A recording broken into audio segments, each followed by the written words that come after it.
Welcome to the Thriving Farmer Podcast. I'm your host, Michael Kilpatrick. Our mission is to inspire, educate, and celebrate sustainable farming. We believe that you can build a profitable, sustainable farm that gives you true farm freedom. Join us as we talk to farmers, innovators, educators, and entrepreneurs to glean their top takeaways in business and life. Real Organic Project is a farmer-led movement that provides an add-on certification held by over 1,000 certified organic, family-owned operations across North America. Real Organic Project strives to uplift farms working within the spirit, not just the letter, of organic principles. Real Organic certified farmers use practices that are centered around the foundational organic principles of soil-based crop production and pasture-based livestock agriculture. To remain accessible to all types of farmers, Real Organic Project fundraises year-round to keep this certification available at no cost to farmers. You can apply today at realorganicproject.org/thriving farmer. That is realorganicproject.org/thriving farmer. The current application season ends soon, so be sure to apply today. Hey, Thriving Farmers, Michael Kilpatrick here with yet another episode of the Thriving Farmer Podcast. Today, my guest is Reid Allaway, who is a farmer, tinkerer, and dad working at Tourne-Sol Cooperative Farm in Quebec with his wife and a multitude of coworkers and friends. Being part of a co-op farm has allowed Reid to pursue his interests in appropriate technology for farmers and farming down the avenues of collaborative design and tool building, and also the electrification of tools and machines for small farms. Reid also works with Thyssen tillage equipment on tool design and distribution of appropriate tools for small farms. Welcome to the podcast. Thank you, Michael. I'm sorry that's a terribly wordy intro when I hear you read it back to me. I could have proofread that better. That's totally fine. And we've actually had your one of your co-op members, Dan on, and we've had Thyssen tillage on as well. So I'm blanking on his first name. Forgive me for that. Ryan. Yeah. Ryan. Yes. We've had. Yeah. I was pretty sure that I knew that you knew Dan and had interviewed Dan getting on a couple of years ago, but I thought that you had also interviewed Ryan at some point. Yeah. Yeah. So now it's getting you on. It's kind of the trifecta. Well, thanks for having me. Yes, absolutely. So share a little bit. Obviously, we like your background. How did you get into farming? I oddly enough came to it through academia and activism. I was studying at McGill's downtown campus in Montreal and got into sort of food politics stuff, but more from an activism angle of realizing how badly screwed up our food system was for production and distribution and equity and all that. But as I got closer and closer to the food system in a concrete way rather than just an abstract academic way, I realized that the farmers I was meeting seemed to have the most interesting lives, and they weren't waking up and going to work in an office. They were waking up and fixing irrigation and then planting cabbages and then fixing fences. And I thought, that's actually going to be a better fit for my interests and skills and patience level for sitting still. So gradually, I did end up finishing my undergrad degree, but only barely.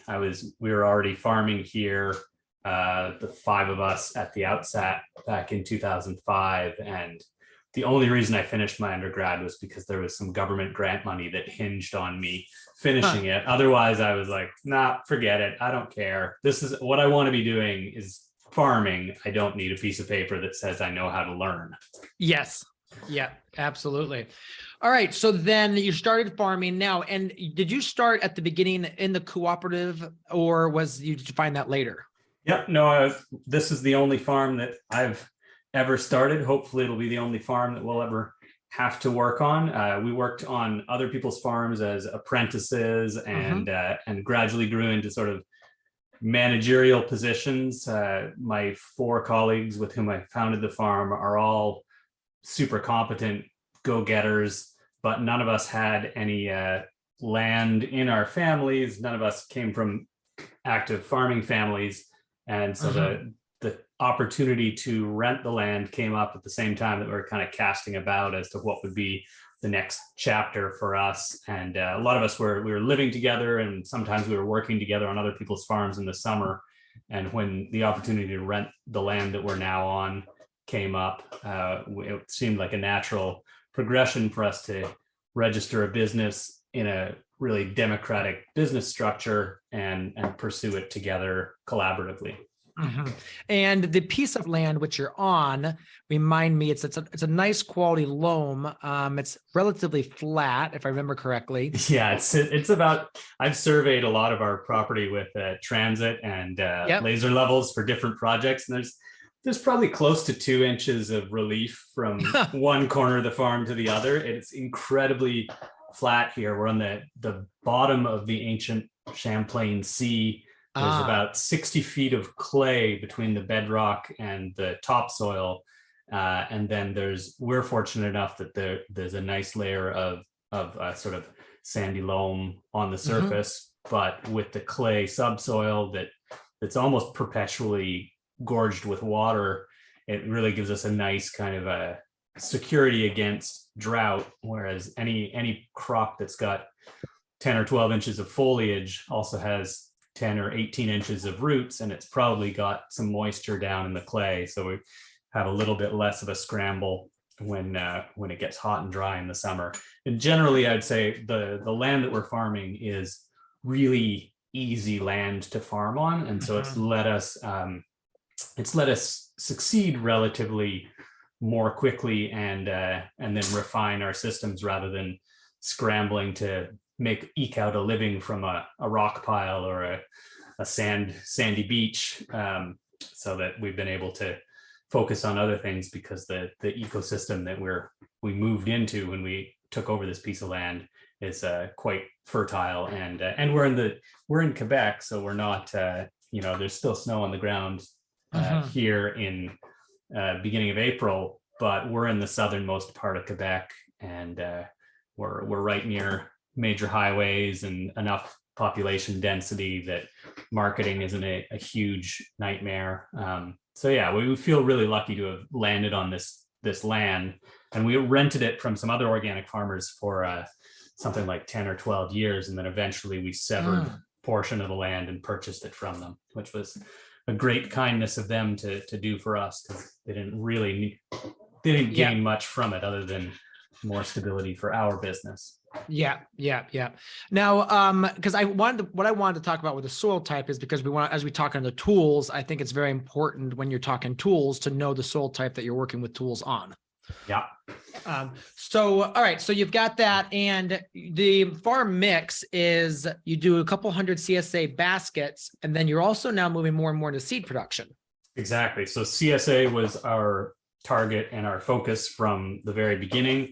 We did farmers markets for many, many years, but gradually we discovered that we really did like the idea of having weekends. And once we figured out how to do it, and as the seed business was growing, we were able to stop doing farmers markets just about a year before the pandemic. And now we just do CSA and the seed business, which is production and contracts to other growers regionally, and then packaging, cleaning. And so that's a year-round enterprise, which is now employing, I would say, somewhere between 5 and 7 people pretty steadily year-round. And then the vegetable operations are comparable size, maybe 5 to 9 people in the peak season. So if we're all at work in the summer, there might be 20 people here, but it's not always that many people. But it's rarely quiet. Yeah, that's amazing that the seed business has grown that much, and it's really cool to see that. Yeah, it's been a really nice addition to our farm, and it's again something that wouldn't have happened except for the cooperative model that allows people to spend a bit more energy pursuing their personal passions rather than scrambling just to make ends meet and keep the ship afloat. Exactly. All right. Well, let's move a little bit into, your zone of genius here, which is the tooling, the electrification. How did you get in? When you first started the farm, did you automatically realize that that's what you wanted to focus on and that was going to be your passion, or did that kind of come a little bit later?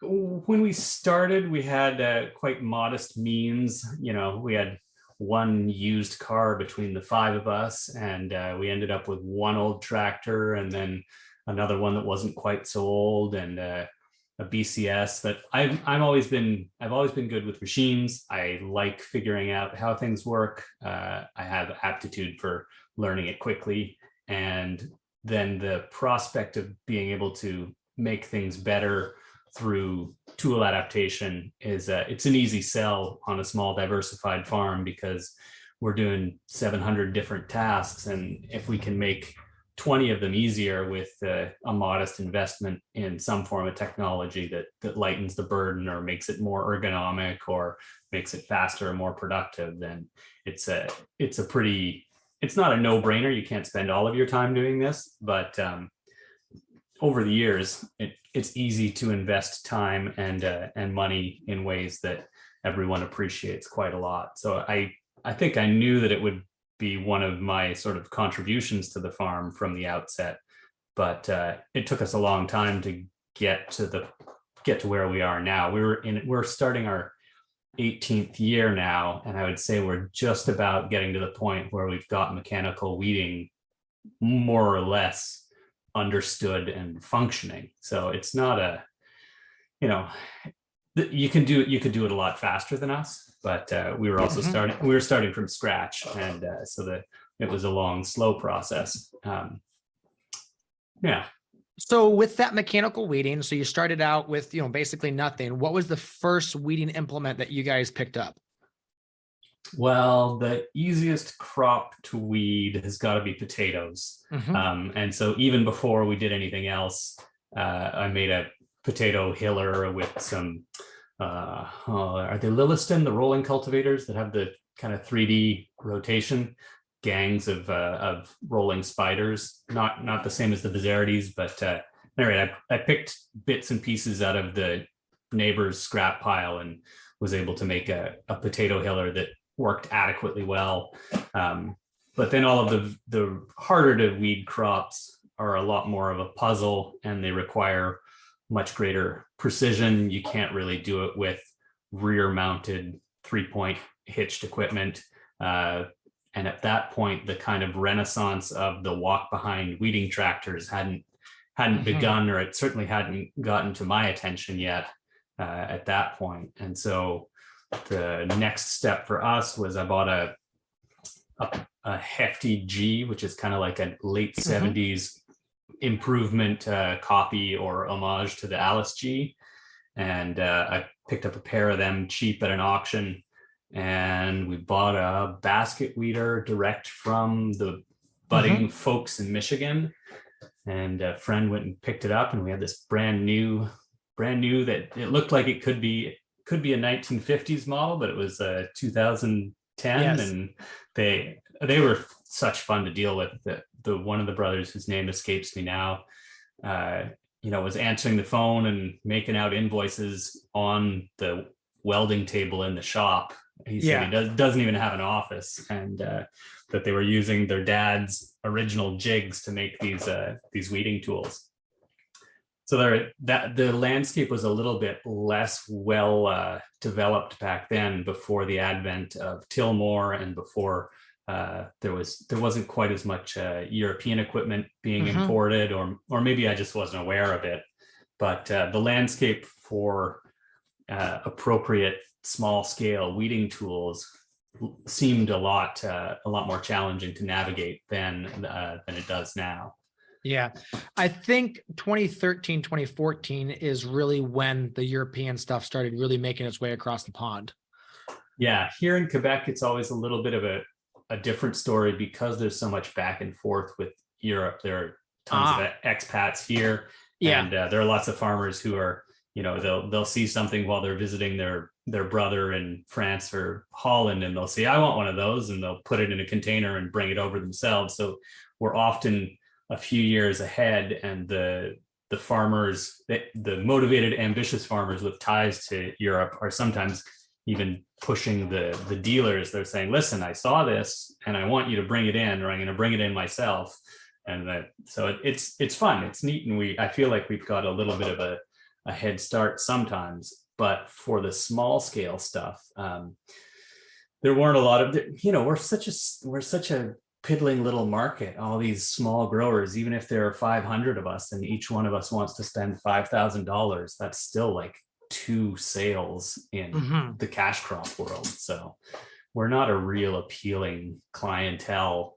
You got to find people like Ryan Thiessen and the Steiners at Tillmore, who are really just passionate about making this work for the betterment of humanity rather than for personal enrichment. Correct. Yeah. And it's really interesting to watch the Tillmores go ahead. Well, the Steiner family go ahead and literally get rid of a cash cow to start working on this company, which is obviously a project of passion. Yeah. Yeah. It's neat. And and I've really enjoyed working with Ryan and getting to know the Tillmore folks. We act as I do sales in Quebec because can speak French, and so I've been helping with Thiessen and Tillmore sales for the last couple of years and selling them through our big regional producers co-op, and it's really fun. It's like a combination of fulfilling my desire to help others and share what we've learned over the years, and then also help other farms to quite literally better equip themselves to face these challenges. And it's really it's gratifying work. Yeah. One of the things you mentioned a little bit ago, and I think I'm not sure how deep we want to get into this, but you talked about how you can't do rear mount cultivation. And so I wanted you to break that down a little bit about why, because a lot of people who are beginning with this think you can just throw, a cultivator behind a tractor and you're all set to go, but you can't. Yeah. And it's partly a geometry puzzle and partly we only have eyes in the front of our heads. And but the biggest challenge is that our rear 3-point hitches, if you look at a tractor from a bird's eye view and you start modifying the steering up front, when you steer up front, it's like it pivots around the operator's seat or the center point of the rear axle. And so when you correct to the left, the tool immediately kicks right. And you can kind of attenuate this by building systems that try to track the bed and then slacken the check chains or the whatever stabilizer you have, so that the implement being pulled behind the tractor is being dragged rather than being actively swung left and right. But it's a challenge, and for a long time, the Williams tool system that was really popular in the 90s and early 2000s, they had an approach where they tried to make kind of raised beds, and then they had some cones that would try to follow the flanks of the bed and keep the frame of the weeder centered on the bed rather than following the tractor. But I never talked to anyone who said it really worked all that well.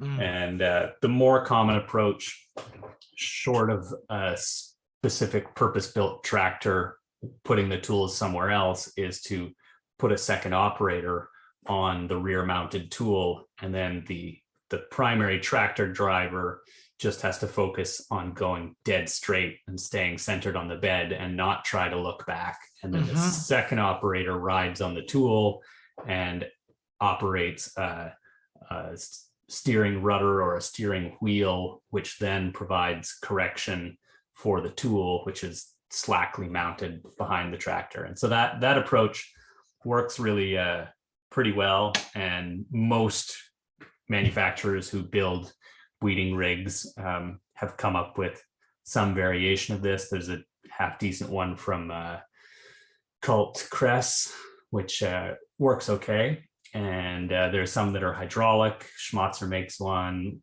Most of the European manufacturers make one. And Thiessen is just starting to get one out with the benefit that it'll have modular tooling, so that the toolbar with your setup, be it a basket weeder or sweeps and fingers or whatever, you can have a multitude of setups, each of them on their own toolbar, and then they swap in and out with no tooling, or with no without hand tools. It's awesome. It's like a quick hitch tool carrier with second operator correction. So we're excited to get that into people's hands as an intermediate step that's a lot cheaper than moving to a dedicated cultivating tractor, and a dedicated cultivating tractor, you move the tooling from behind the operator to in front, and you mount it under the middle of the tractor, like an LSG or a Farmall or any of those. But modern ones tend to have a lot more space beneath that arch frame to accommodate more tooling.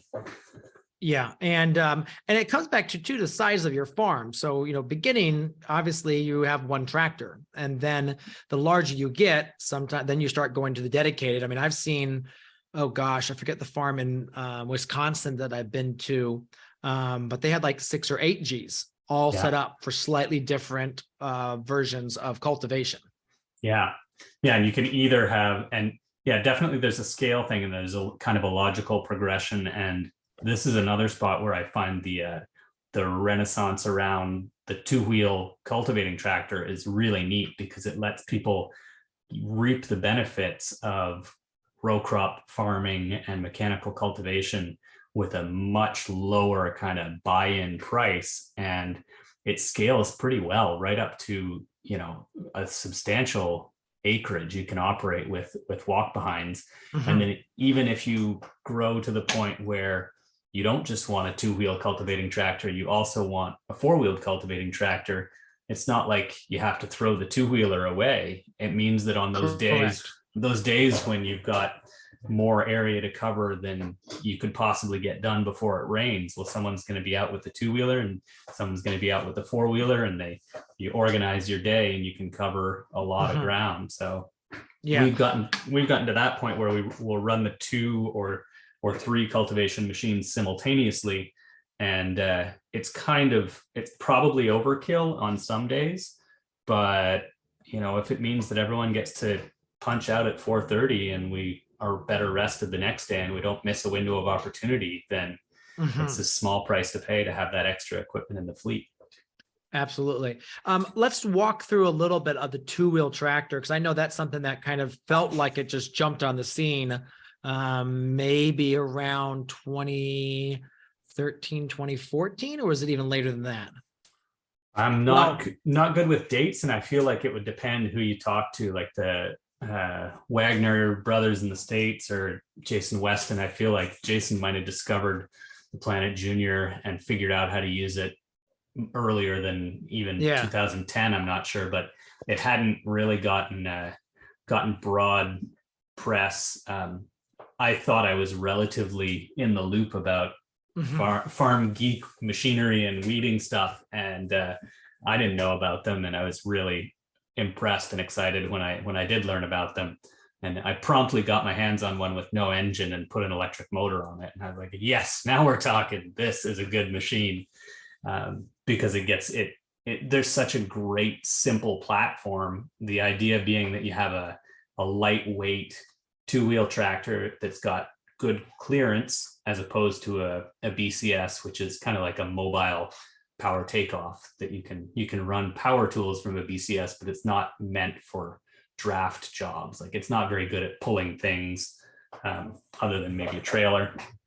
But the lightweight cultivating 2-wheelers, they'll straddle a row even up to substantial foliage, and they'll let you run down that row, and the pivot point for the tooling is right at the axle, so that when you correct left, the tool kind of slowly corrects left. And as you walk along, even at a quick walking pace, you can make these really intuitive steering corrections and keep the tool perfectly centered over the row. And it's fast, and it's really fast to learn, which is such a great asset on a farm where you've got a lot of staff and a lot of people who don't necessarily have experience operating tractors. It takes a long time for someone to get good with an LSG, or even a newer 4-wheel cultivating tractor. There are a lot of things to kind of manage all at once, but the 2-wheelers, people pick it up really fast. So I really like that about them. And we adopted one, and even though we already had a 4-wheeled cultivating tractor pretty well set up, once we had a 2-wheeler on the farm in the first year. Last year was the first year that it was really always working and I wasn't taking it apart and breaking Yeah. stuff and making it so people could depend on it last year. And by the end of the year, people were fighting over it, and they're like, Reid, you have to make another one. So now I'm getting another one ready for this year because we were already in competition for it. Very cool. Now, and you actually took some of the older ones and replaced them to their electric. So do you want to talk? I mean, I guess maybe before we dive into that, do you want to go into like a little bit about the whole revolution of the electric, you know, what you're doing with electric, or do you want to dive into that as the electric machine first? Sure. Well, the two-wheelers are a great example, and they'll probably allow me to explain it as well as anything. But now that there are small, energy-dense, lightweight batteries available at a reasonable cost, there's kind of no reason for us to be stuck with small gas engines. And small gas engines are pretty mediocre as power plants because you can't really vary their speed. They don't have good torque. You can't stop them and start them easily 100 times. But on a small farm, really, a lot of what we do is like modest power demand, like somewhere in the, often you only need a couple hundred, you know, sometimes you only need 500 watts worth of power to get your task done really capably. And sometimes you need 5 kilowatts to haul a harvest trailer, but we rarely need 50 horsepower. And a lot of the time, just a little bit of power intelligently applied in a way that's kind of like smooth and supple and intuitive and also safe would be really a huge boon. And now that you don't have to carry 50 pounds of lead around to store your electricity in, now that same 50-pound becomes a 5-pound battery pack for the same energy storage, now we're talking, and there's just no, there are no more like technical hurdles between what we can do, even just as a, you know, I sometimes refer to my work as like a bottom feeder tinkerer. I don't have a substantial annual budget for this stuff, but I'll buy a secondhand motor off of Kijiji, or like our equivalent to Craigslist, and then I'll put it on a shelf, and then when I need it, it's there, and I only spent $20 on it, and someone will offer me a broken forklift, and I'll strip it for parts and put those parts on the shelf, and then when I come up with the next project, and there's a kind of a nice among the do-it-yourselfers in the electric vehicle world, there's a similar kind of camaraderie and mutual support that you find among small-scale ecological farmers, where everyone knows it's not about like getting rich or succeeding or being the best at it. It's fun to help each other out, and people will go out of their way to say, yeah, sure, I've got a golf cart axle, I'll bring it over, I've been meaning to clean out my shed, I'll just bring it to you. And they won't let you pay them, and then you've got it, and if you turn it into something useful, then they're pleased as can be, and that's all the payment they wanted.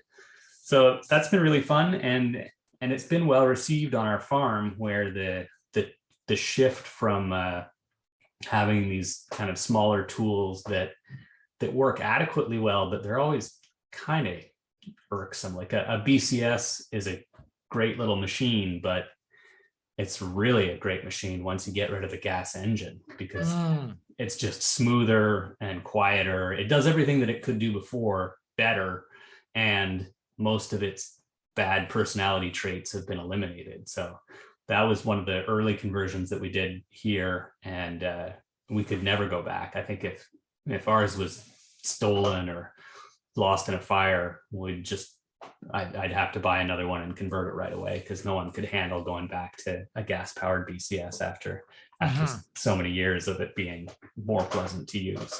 Yeah. So you're looking at the smell goes away, the noise goes away, and it's just going to be way better geared, right? Or just it's more easy to kind of dial it in exactly what you're looking for, right? Yeah, exactly. A lot of the vibration also goes away, particularly with the BCS. That's a major consideration. People are fatigued by the vibration and the noise and the exhaust. Ours is primarily being used inside some unheated high tunnels. And so the absence of exhaust and not having to manage your roll up sides and all your ventilation in function of the the machine that's pumping toxins into the air you're breathing is a nice change.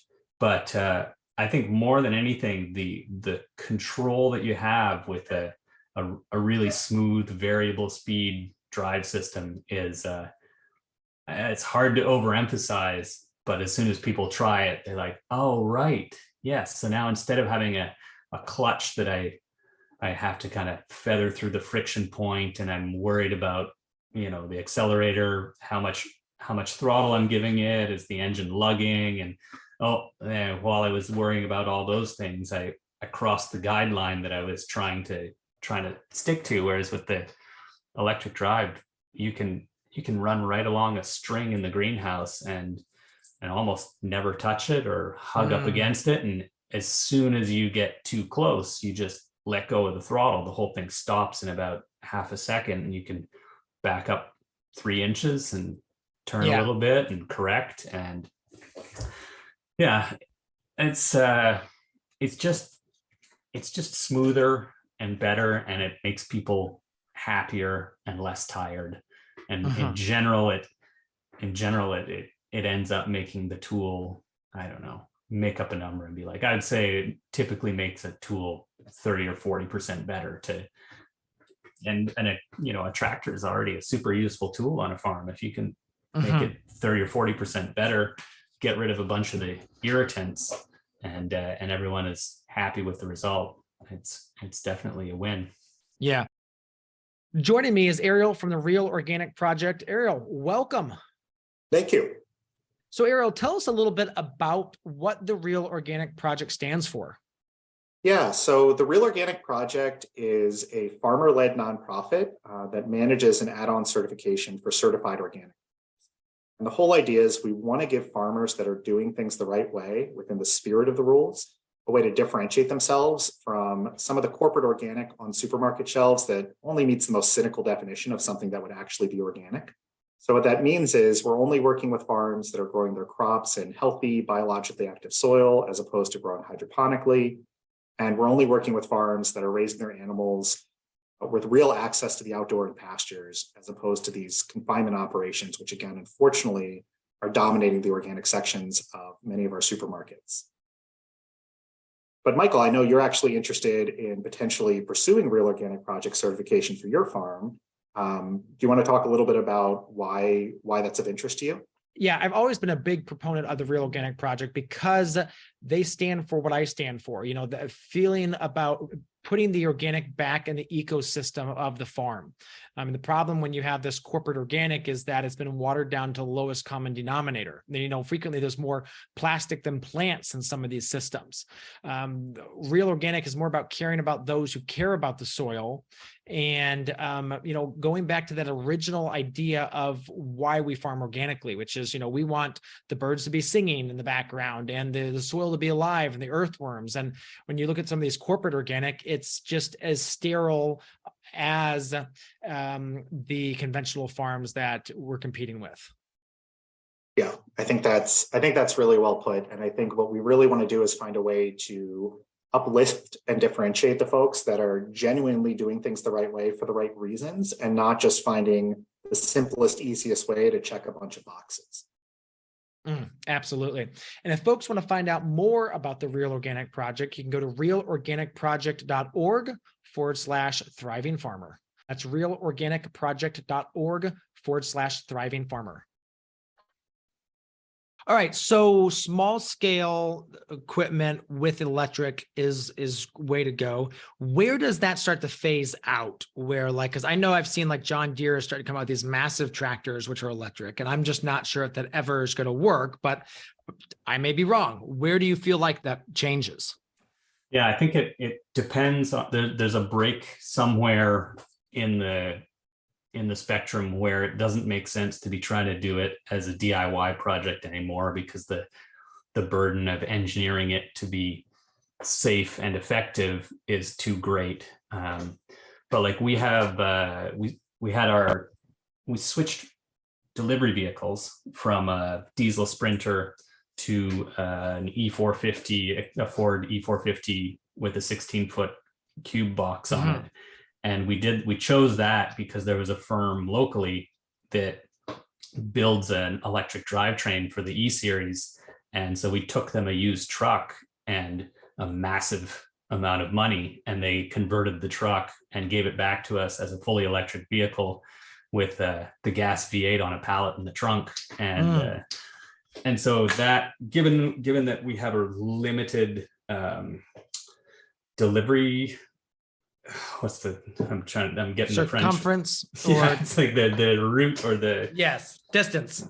Yeah, our route distance is limited enough that we were able to do this, even though it's kind of borderline. Like this truck has it's probably about 150, maybe it's maybe as much as 100 miles of range in the summer, and closer to 60 or 70 in the winter. But we don't really need it in the winter, and in the summer that's more than enough to do our CSA deliveries. And if we have to go further, we can recharge at fast chargers on the road. But you got to plan your whole day around it, because it's not the same as filling up with liquid fuel.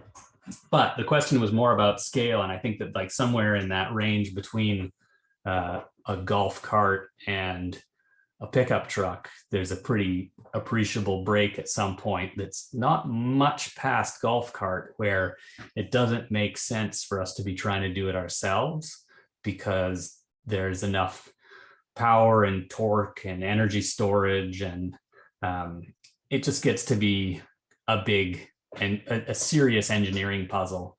And for road going vehicles, depending on your jurisdiction, it may or may not be legal for you to convert a vehicle that's going on public roads. And so for us, it wouldn't have been an option. Like, we weren't even considering, regardless of the engineering challenge, it's not allowed for you to drive a self-converted vehicle on the roads in Quebec. Interesting. And it kind of used to be the case that there was more of a gray area, and it wasn't as clearly defined. And there were a bunch of do-it-yourself conversions on the roads, and they're actually, hilariously, they're now a source of affordable used parts, because everyone's had to park them once they tightened the screws and said, if you drive those vehicles, you will be liable for everything because you are not insured and you're breaking the law. And everyone was like, okay, well, that experiment's over, I'm parking it. Yeah. So was there a couple cases of like problems or like accidents, or did they just preemptively say, well, we just don't want people messing with their own stuff? I think it's a liability issue, especially in a jurisdiction where liability insurance is managed collectively through a state entity, as it is here. It didn't take long for an engineer at the government body that manages vehicle licensing and insurance to be like, you know what? I am not going to be on the hook for this. I don't think that there were even instances of problems. It was a preemptive. Someone realized that there was a risk, and they didn't want it on their shoulders, and so they just tightened the loophole. And now they'll say things like, sure, if you can provide us with a full engineering report signed by a licensed engineer, and if you can provide us a second vehicle for crash testing, we will consider licensing your do-it-yourself kit. So it's a pretty strong disincentive. No one's doing it except for in a commercial sense, like the folks that did our truck conversion for us. They put 5 to 10 years worth of engineering work into making their drivetrain and doing crash testing and towing the line at every single turn until the government agency was able to say, yes, you've really done your homework, and we are going to license those vehicles for use on the public roads. So it's a different scenario, a different set of circumstances on farms, but at the same time, I look at our fleet of diesel tractors and I can kind of see how I would do our 1970s Fiat utility tractor, and I kind of think I'll get to it someday, but it's in the sort of 40-50 horsepower range. And then we've got 2 other diesel tractors, and it's like by the time I get to them, I'll have been doing this for a long time and I probably could do it. But at the same time, I kind of wish someone would sell me an electric tractor, just one of Yeah. them, maybe. That would be good. Yeah. There is the company out of California. I don't know if it's out of California, but there is some brand of electric tractors out there. Yeah. And in fact, I had my eye on the Elec-truck because I was like, Okay, that's going to that'll replace our Landini. And then it's just the Valtra. I need the loader. I'm not sure what I'll do for the third one, and I back and forth with the guy who's behind Elec-truck, and he's a really neat guy. And it looked like a really promising project. I don't have a sense that it of where it's going now. Currently, they're primarily selling a rebadged Indian electric compact tractor that I don't think a whole lot of, but it's probably a good way to fill the coffers and make money while they work on. Hopefully they'll be releasing or starting to make more of their own tractors in the coming years, and I hold out hope that they may succeed and survive and not be swallowed or quashed by John Deere and the like, but we shall see. Yeah, we shall see. Yeah, because you think about a lot of tractor work is just like a little bit here and a little bit there, which would lend itself very well for electric, such as the tractor that's pulling the manure spreader around the field is maybe a little bit better to be a diesel or a gas powered. But the one that's doing the loading, because for 90% of the time it's just sitting there until it needs to actually do the loading, I think that's the one that could be much easier electric. Yeah, definitely. And especially on a small farm, there's an enormous amount of kind of idle time or time that's spent doing things that are way below peak output. And so a machine that has a nominal peak output of 30 horsepower or 50 horsepower, often it's actually doing things that might require 2 or 3 or 4. And with an internal combustion engine, you don't really get the economy when it runs down at its low range. It still burns a meaningful amount of fuel, whereas an electric drivetrain, it really only consumes the energy that is demanded by the task being performed. And there's a little bit of a variability of efficiency, like it's going to be more efficient at converting the stored energy into work at a certain RPM. But on the whole, my experience has been that I'm always building my battery packs too big, because I do the kind of rough calculation of how much runtime I want and how much I think the machine is going to demand, and it comes back demanding far less than I've expected. And over the course of the day, we're not even running the packs down. And for the most part, I keep kind of setting my markers back, and each machine I go with a slightly smaller pack than what I think I should do. And so far it's just been saving me time and money, because the vast majority of the time the machines don't need as much power as we think they do, or as much runtime, or we get the runtime that we need with a lot less stored energy than we think we would need. Gotcha. Now, I think Ryan does he have some electric two-wheel tractor that he's bringing in-house now? Yeah, so it's a really lovely, elegant machine that was built by a guy named Andrew Mutzers, and Andrew has joined myself and Ryan on that project under the banner of Thyssen Tillage, and we're going to try to bring Andrew's agrarian two-wheel tractor to market in the next couple of years, and we're really excited about it.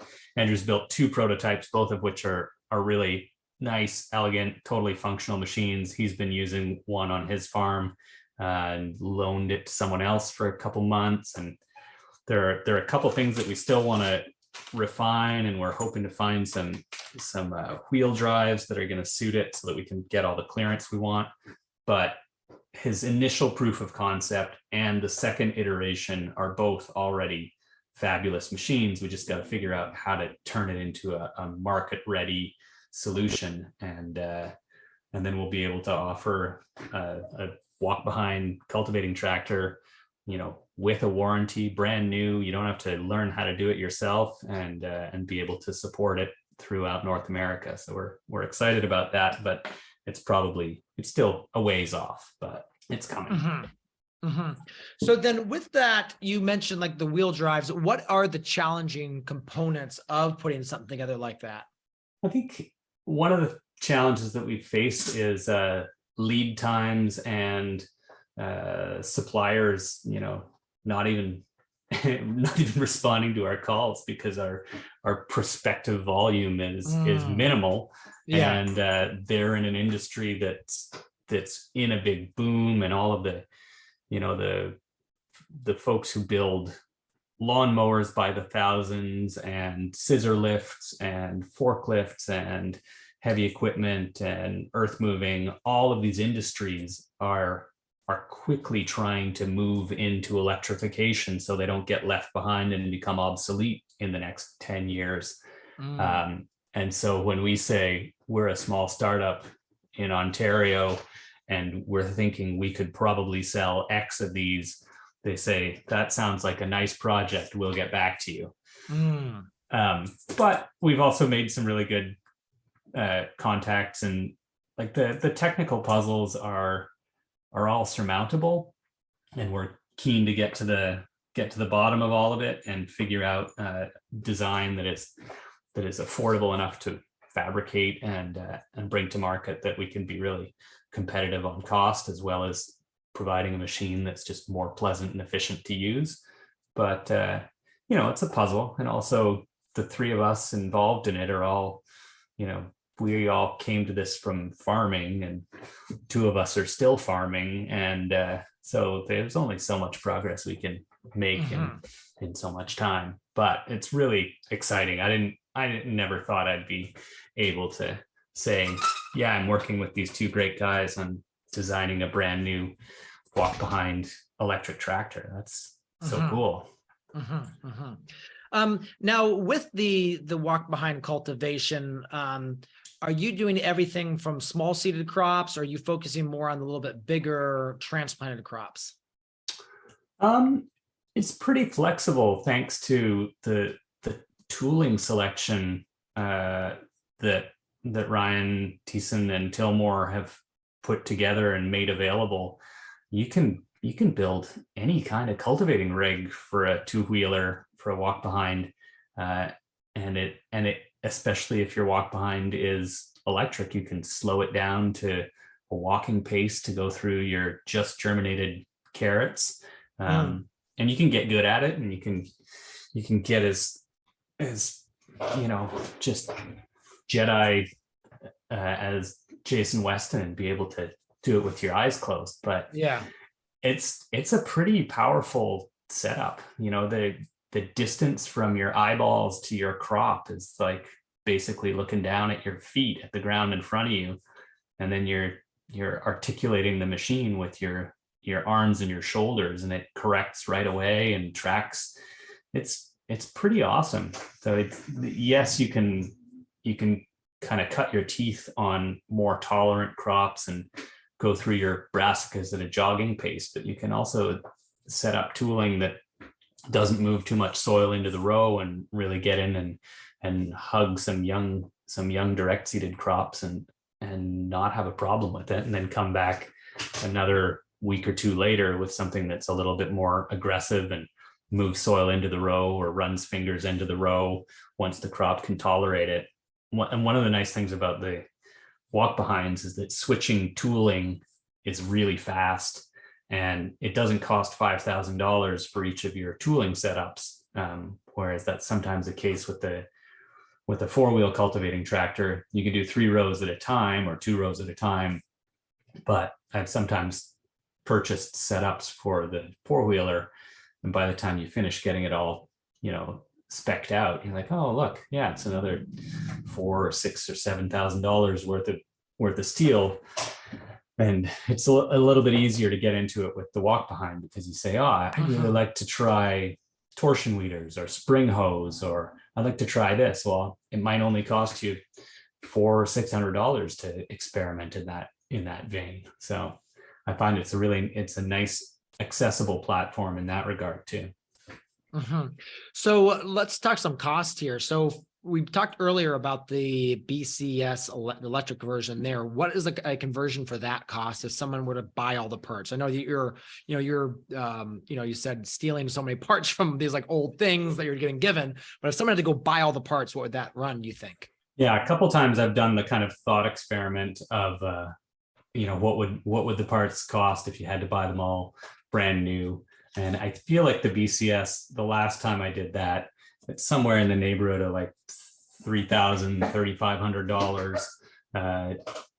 Always assuming, maybe assuming that you're doing a little bit of recycling for the battery, because brand new lithium batteries are still a little bit cost prohibitive, but you can probably find someone locally who's a tinkerer from the world of e-bikes or from electric, do-it-yourself electric vehicles, who could assemble you a pack a lot more affordably. So that I usually discount the price of the batteries a little bit, but I would think it's somewhere in the neighborhood of $3,000 to $4,000 to convert a BCS. And it's about comparable to doing an Allis-Chalmers G, where the parts are part of the expense, and then finding the time and the expertise. In both those cases, you usually need some kind of machining capability, or you have to hire someone to do it for you to make the kind of adapter pieces that fit one type of drivetrain onto the other, and mate them together in a way that lines them up properly. And so for the Alice G, those parts are available to be ordered from a machine shop in New York State that accompanied Ron Coleslaw on the original, and they continue to make them available. I did a G for someone last spring, and we used the same kit from Nykamp Tool, and it was really fun and easy. And like, I'm quite confident the Allis-Chalmers G from 1940s and 50s, it's by far the most common electric tractor in North America these days. It's going to be a while before anyone catches up, because people have been converting them for almost a decade and a half, I think. And it's a good kit, and it's easy, and it could be updated a bit, and we got to stop using lead batteries, because they're just a kind of a money pit. But at the same time, a lot of that conversion kit still stands up to scrutiny, and it's still the most accessible conversion project out there, because it's documented and it's relatively straightforward. All right, so you mentioned lead acid there, and it's, from what I'm hearing you say, that lithium is the way to go. Yeah, because the questions of lead's one of its only benefit is that, or no, it's not its only benefit. It's affordable enough to make, although you can't swap out your lead batteries for a new set, which with it not costing an arm and a leg, it's still going to be like, say you have one of those electric John Deere Gators that's like a four-wheeler with a bed on the back, and they've made a two-wheel drive electric version for ages, but it's something like, it's more than $1,000 for new batteries, and you pretty much have to do that every 5 years with lead acid, because they fade and they self-discharge, and one of them will end up with a bad cell that's a dead short, and then it'll bring down its neighbors, and then suddenly you've got a battery pack that only has 40% of the range that it originally had, and it can't deliver the power. And then you say, okay, time for a new battery pack, and you call for pricing, and it's $1,200, and doing that every 5 years just seems hard to swallow, especially if there would be other benefits like better power output and reduced weight, and possibly being able to share the battery with other things. So now that we've had electric cars on the road since 2010, when Chevy came out with the Volt and Nissan started making Leafs. So there have been cars winding up in the scrapyard with still good lithium batteries for a long time. So that's definitively the cheapest way to get at them. But it takes more of a commitment to learning how to break down big packs and assemble your own small packs. but there's now a substantial aftermarket for folks making kits for golf carts and John Deere gators and all of that. So that whole economy has kind of filled in, and the offering is much stronger, and there's price competition, so it's gradually coming down. So yeah, for me, that I had hoped to get into electric tractor conversions even back when I was studying agriculture. But it wasn't until a friend clued me in, and he's like, no, man, you can go and buy a whole volt battery at the scrapyard nowadays. And that was sometime around 2015. He told me this, and I was like, really? You can actually do that? And he said, yeah, man, just start calling around, and you'll get, back then you would get 3 or 4 scrapyards who would say, no, the Chevy Volt doesn't have a battery, or no, I don't know what you're talking about, or yes, I have one, it's the small 12 volt. And then eventually you'd find someone who was like, yeah, sure, I could sell you that. How much you want to give me? And be like, well, how about $2,000? Be like, yeah, all right. Yeah, sure. I'll have them pull it out. Come by tomorrow.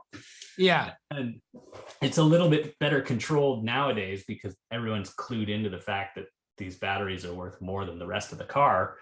But you can still get them, and you can still, and given that we need so little power for our small farm tools, like I could take a Chevy Volt battery. The last time I bought one, I split it with like 4 other farmers, and we all got useful packs for useful projects, but we don't need that much storage power because we're not trying to drive on the highway with a 2.5 ton vehicle.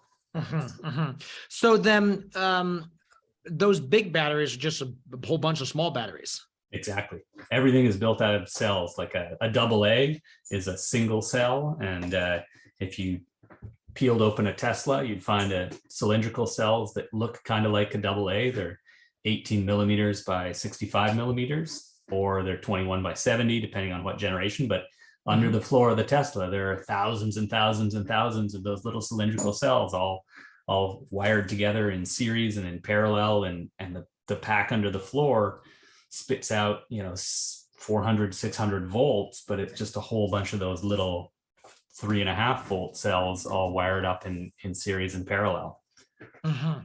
So they can be broken down. It depends, like every manufacturer assembles their packs in different ways that are more or less easy to work with. But there's an impressive kind of recycling economy that has grown up around the industry of electric vehicles.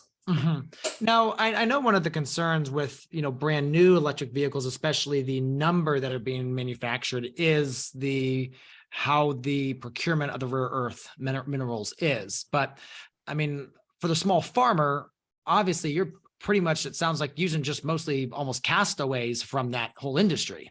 Yeah, it's like I kind of see our role as extracting the final value before the batteries need to be recycled. Say they start at 100% of their rated capacity, and then after 10 or 15 years in a passenger vehicle, they're down to 60 or 70% of their rated capacity. They've still got 8 times the energy density of lead acid. So that's fine with me. And I'm not building a motorcycle or an automobile where space is at a premium.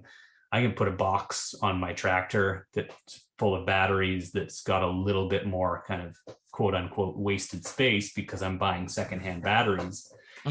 And then maybe I can run them down for another 10 or 20 years, and until they really are, adequately depleted, that maybe they're only good for stationary storage and they go into a shipping container somewhere and provide brownout protection for the grid.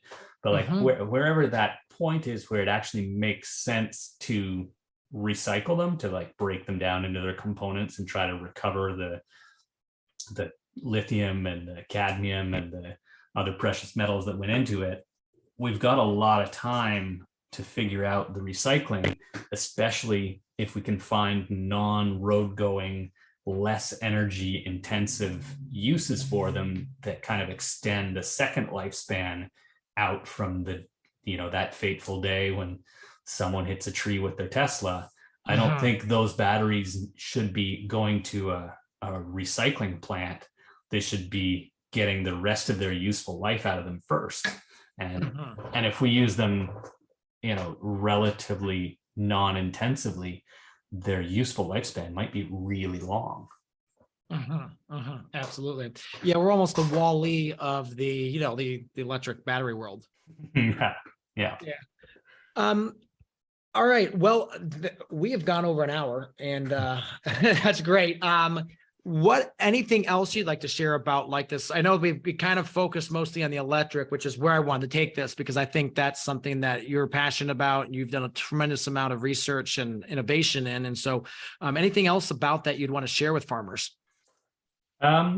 Yeah, I think it's really fun and exciting, and the kind of the commitment to understanding it might not be as high a threshold as some people think. I like this stuff and I learn it relatively easily, but it was only 5 or 6 years ago that I still thought I was going to have to use lead acid batteries, and I hadn't even really started working on my first conversion project. And I've definitely dedicated a lot of time to it in the last 5 years, but the threshold for learning about this stuff isn't all that high. And I also encourage folks who are interested in farming but have real technical aptitude.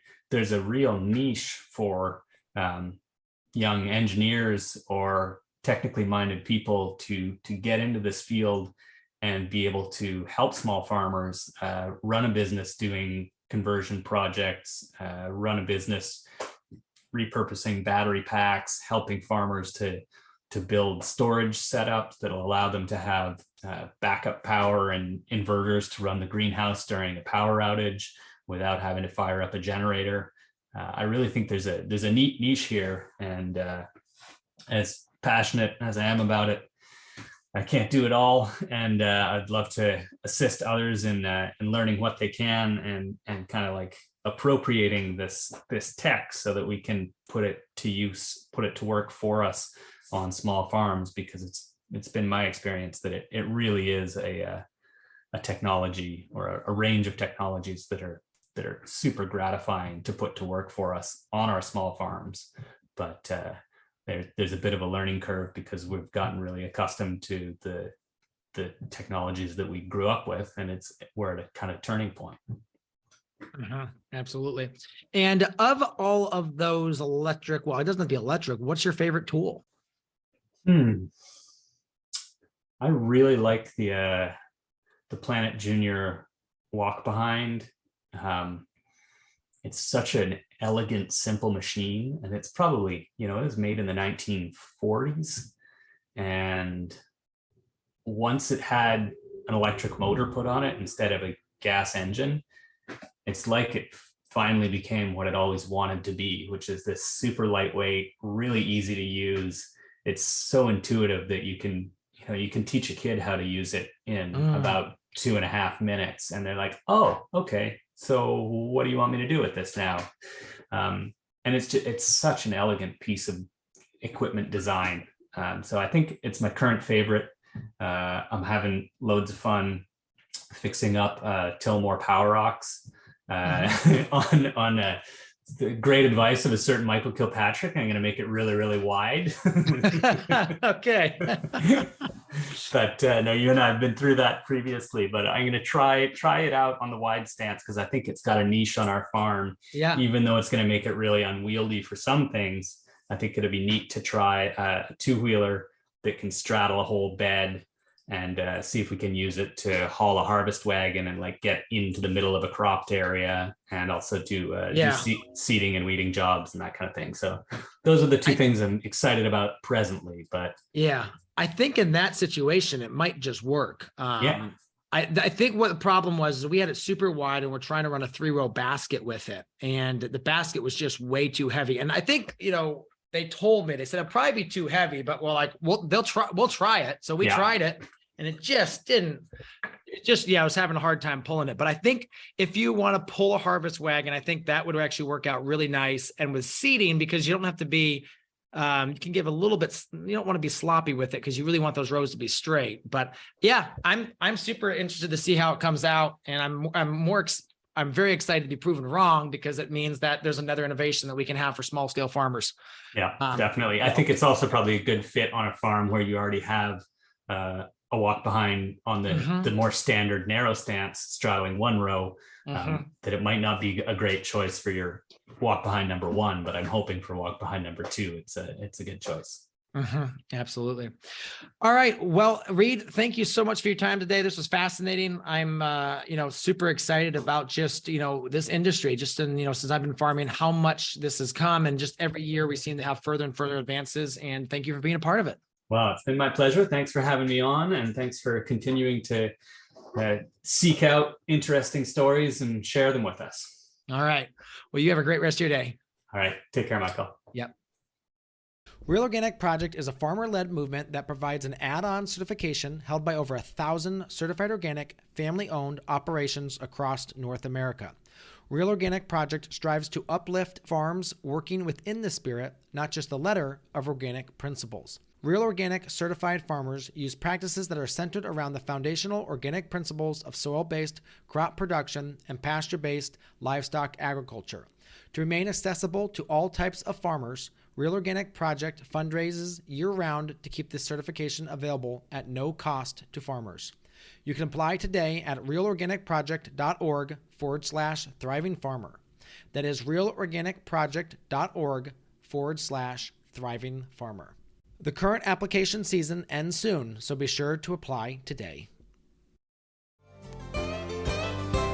So there you have it, another episode in the books. So I'd love if you would hop on over to iTunes and leave us a rating and a review. Those mean everything to us. We love to hear what you're thinking. If you have a podcast guest that you can recommend, please pop on over to the Thriving Farmer Podcast website and leave us a review. That's thrivingfarmerpodcast.com.